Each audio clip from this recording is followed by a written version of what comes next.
नमस्कार बच्चों। आज हम मियां नसीरुद्दीन पाठ का सारांश पढ़ेंगे। मियां नसीरुद्दीन पाठ की लेखिका कृष्णा सोबती हैं। मैं विजयलक्ष्मी इसे बहुत ही आसान और सरल भाषा में समझाने का प्रयास करूंगी। मियां नसीरुद्दीन एक शब्द चित्र है और यह हम हसमत नामक संग्रह से लिया गया है। इस पाठ में लेखिका ने एक खानदानी नानबाई मियां नसीरुद्दीन के व्यक्तित्व के विभिन्न पक्षों को उजागर किया है।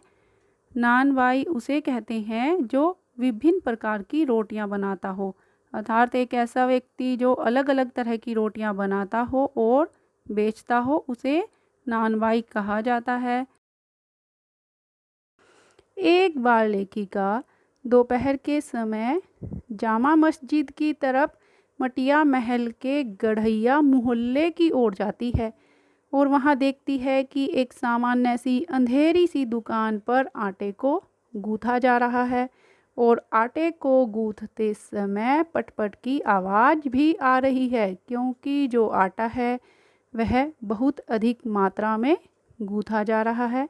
तो लेखिका सोचती है कि शायद यह जो आटा है यह सेवइयों के लिए होगा, कि इससे सेवइयाँ बनाते होंगे।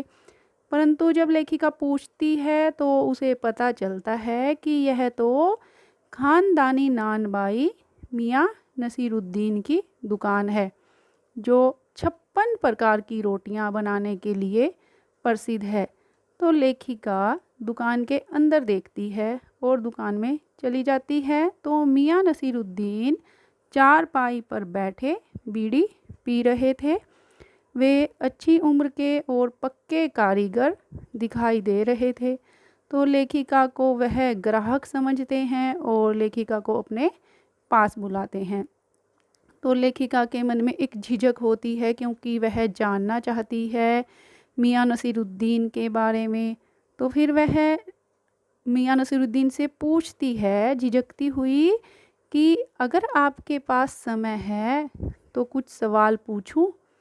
तो मियां नसीरुद्दीन शाही अंदाज में हाँ कर देते हैं, अर्थात अपना सिर हिलाकर हाँ कर देते हैं और साथ में लेखिका से पूछते हैं कि कहीं वह कोई पत्रकार तो नहीं है, क्योंकि जो मियां नसीरुद्दीन हैं वह अखबार निकालने और पढ़ने वाले दोनों व्यक्तियों को बेकार समझते हैं, दोनों को निठल्ला समझते हैं।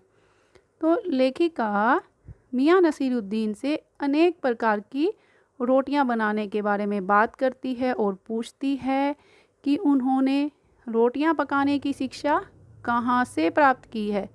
मियां नसीरुद्दीन उत्तर देते हैं कि यह तो उनका खानदानी पेशा है।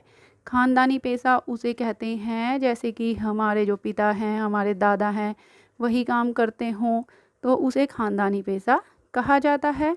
तो मियां नसीरुद्दीन बताते हैं कि यह काम उन्होंने अपने पिता से सीखा है और पिताजी की मृत्यु के बाद उन्होंने इसे अपना लिया, इस व्यवसाय को संभाल लिया। उनके पिता जो थे वो मियां बरकत शाही नानबाई गढ़ैया वाले के नाम से प्रसिद्ध थे और जो उनके दादा थे वो आला नानबाई मियां कल्लन के नाम से जाने जाते थे।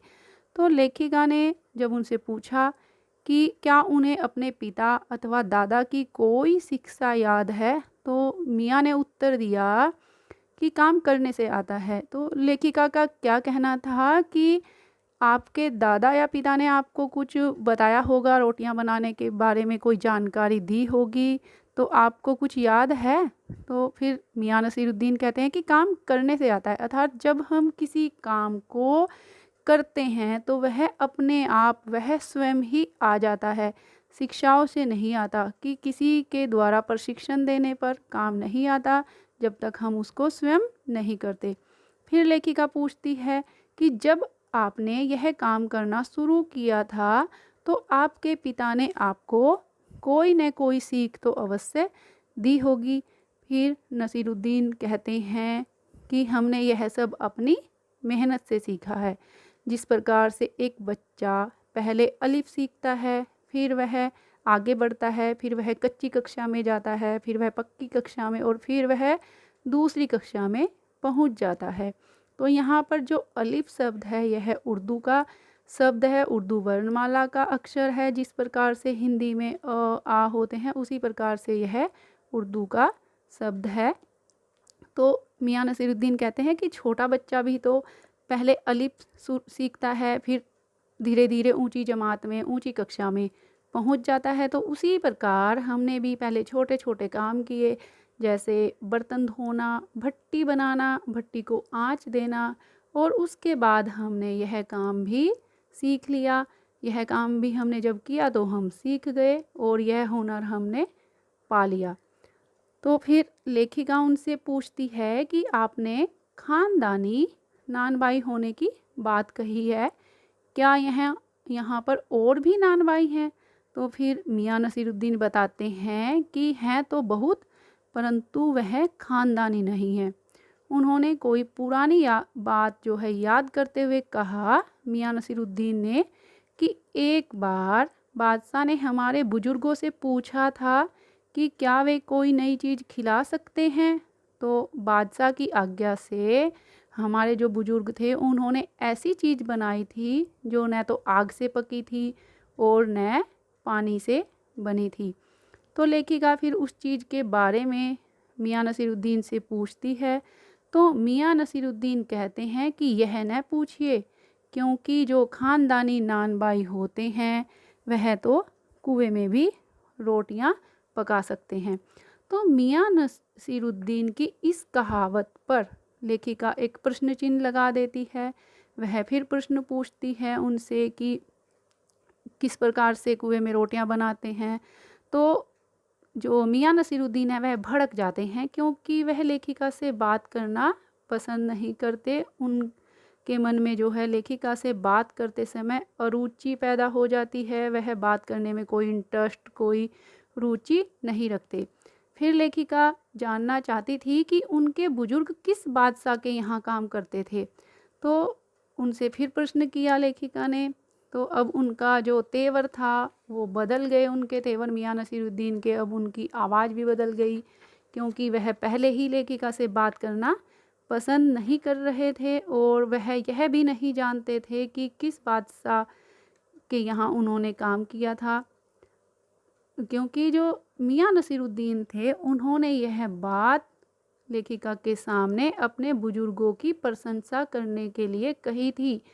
मियाँ नसीरुद्दीन को इस बारे में कोई भी जानकारी नहीं थी, तो वे इधर उधर की बातें करने लगते हैं और खिंच जाते हैं और कहते हैं लेखिका को कि आपको कौन सा उस बादशाह के नाम चिट्ठी पत्री भेजनी है जो तुम उस बादशाह का नाम पूछ रही हो।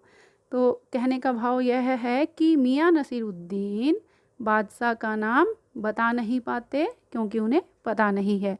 फिर लेखिका बहादुर शाह जफर का नाम लेती हैं, तो मियाँ फिर खिंच जाते हैं और अधिक खिंच जाते हैं और कहते हैं उन्हीं का नाम लिख लीजिए। कहने का भाव क्या है मियाँ नसीरुद्दीन का कि मान लो, हाँ वही है, कि उन्हें ही मान लो, आप उन्हीं का नाम लिख लो। तो लेखिका को जब मियाँ नसीरुद्दीन देखते हैं कि लेखिका मेरी तरफ एकटक देखे जा रही है, तो फिर वह अपने कारीगर बब्बन मियाँ को आवाज़ लगाते हैं और उसे भट्टी सुलगाने के लिए कहते हैं।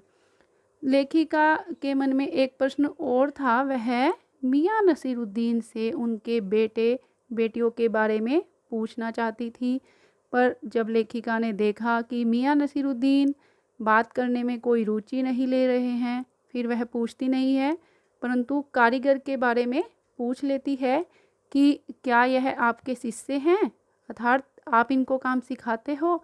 तो मियाँ नसीरुद्दीन बताते हैं कि मैं इन्हें काम ही नहीं सिखाता, बल्कि इन्हें 2 रुपये मन आटे की और 4 रुपये मन मैदे की मजदूरी भी देता हूँ।